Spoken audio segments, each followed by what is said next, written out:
let's put hands together to Mgeni Mpolo, a managing director of the Brilliant Advisors Company Limited. Karibu sana, brother. So we have startups, and I think I saw you moving around, listen to the business. So potentially you have been able to spot few of them. They would love as well for those maybe you didn't get enough chance or time to go through. They would love as well to understand your thesis of investment, how do you make decision before investing, but also to understand the portfolio and the experience. Karibu sana. Asante. Good morning, everyone. So as Musa mentioned, my name is Mgeni Mpolo. Managing Director of Brilliant Advice Company. So we've been open in Tanzania now for about 4 or 5 years. Really, initially when we opened, really was to consult, and my interest was really to share my expertise in terms of just commercial strategy. So I have a background in commercial strategy in terms of just how to go to market in different industries, most importantly in hospitality, but also I have my own journey when it comes to startups, where I started one back about 15 years ago. So that taught me a lot in terms of my own entrepreneurship journey. But when I was looking at really finding ways to engage and be part of the Tanzanian market, I came across Jumanne and Sahara Ventures. This is back when he was starting. So really started following from the far, and then eventually got to connect with him about 5 years ago as I was visiting for different reasons, to visit family and friends and other business opportunities that I was pursuing. So that really, following that journey, really getting inspired, really led me to today. So initially I was just consulting. One of the startup that I consulted with is Kabi Technologies, which was really trying to get in the market in terms of logistics and also payment. So that was kind of my welcoming in terms of the startup scene in the country.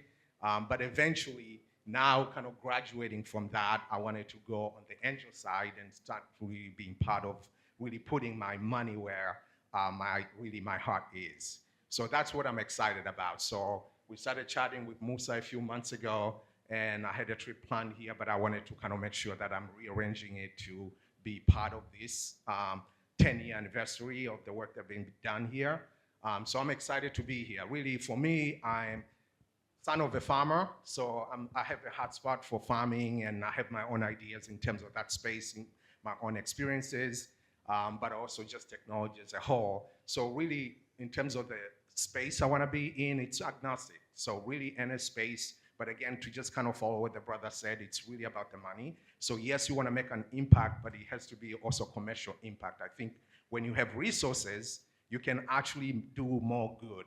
So I'm really believing in that. So, and also really the founder is the driver of that. So if somebody really is passionate about what they're doing and really committed to the idea is not enough. I mean, there are plenty of ideas in the world, but the founder who's really committed about really driving the idea, that's who I'm going to try to follow and support and try to see that dream come to fruition. So that in a nutshell is kind of what I'm excited to be part of here today. And yeah, looking forward to engaging and connecting with most of you. Thank you. Thank you so much, Mgeni Mpolo. So, I mean, there is a number of diaspora. And I remember we had this conversation. It's the right time for now telling them, hey, in Tanzania, we already having a 3 angel networks. SS Capital, S-Ban, Serengeti Angel Network, and of recently, Rafter Angels. So we are live. This event is being broadcasted live. So would you mind to be among of the ambassadors convincing the diaspora coming to Tanzania and invest into their very own system brothers? No, absolutely. I mean, and I think we started this conversation with Jumanne a few years back, where we're looking at how can we actually open a platform in US that's linked to Sahara to really encourage the diaspora there to really be engaged here. So we kind of put that in motion with the COVID and pivoting. That kind of slowed down a little bit, but I feel like there is new energy. I see there is quite a few colleagues that I'm seeing them coming around and really partnering with different ventures in the country. So I think the energy is there. I'm hopeful. I don't know if I'm going to make it to this year's Tanzanian Association event that happens in US once a year. So I wasn't part of it last year because of other commitments, but I was hopeful I'm going to be there this year. And of course, I mean, I'm going to be a big champion of that and an ambassador to encourage them to be part of it. Thank you so much. Hello, Mgeni. How are you? Mine is not really a question since you mentioned hospitality. If you can explain a bit about that, because I'm in the hospitality sector myself, and I'll be happy to meet you after this session. Thank you. For sure, yeah. So I've been in hospitality and especially hotel business in the last 25 years. So really focusing on just commercial strategy as a whole. So that's a space that I think I can call myself an expert because I've been part of it as just working in the corporate world, but also running my own venture. Most recently, I have a small hotel in Zanzibar that I was operating on that. So really kind of get a test of the market, not only just knowing that I've done this in a different market successfully, but how can I do that here as well? So yeah, definitely I'd love to talk to you about that in terms of that space. Yeah. Okay, one last question, please. Hello, I'm Alan Michael from Research Gear, and I'm really impressed for your brief explanation. But I want to ask you some question relying upon technology, as you said before.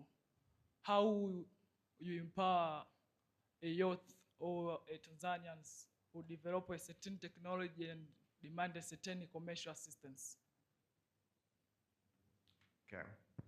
I mean, the world we live in, I think it's an exciting time for Africans as a whole because we got to leapfrog whatever other countries had to go through the first world in terms of that. So we are kind of arriving in the digital world in a real sense. So I think it's just being involved. I mean, you have to be interested. You have to want to learn to be part of it. It's inescapable. I mean, it's every part of our being now. It's really activated by technology. So, I mean, the youth have no way. They're going to be the first generation that's actually digital first. Unlike the BBC, you call them BBC before, Yeah. before computer. So yeah, I don't know what to say. It's just for them to be engaged, and I think a platform like this showcase possibilities and more successes that can come out of this space that will be able to inspire more youth to be involved in it. Okay. Thank you so much. Thank you so much, Mgeni Mpolo.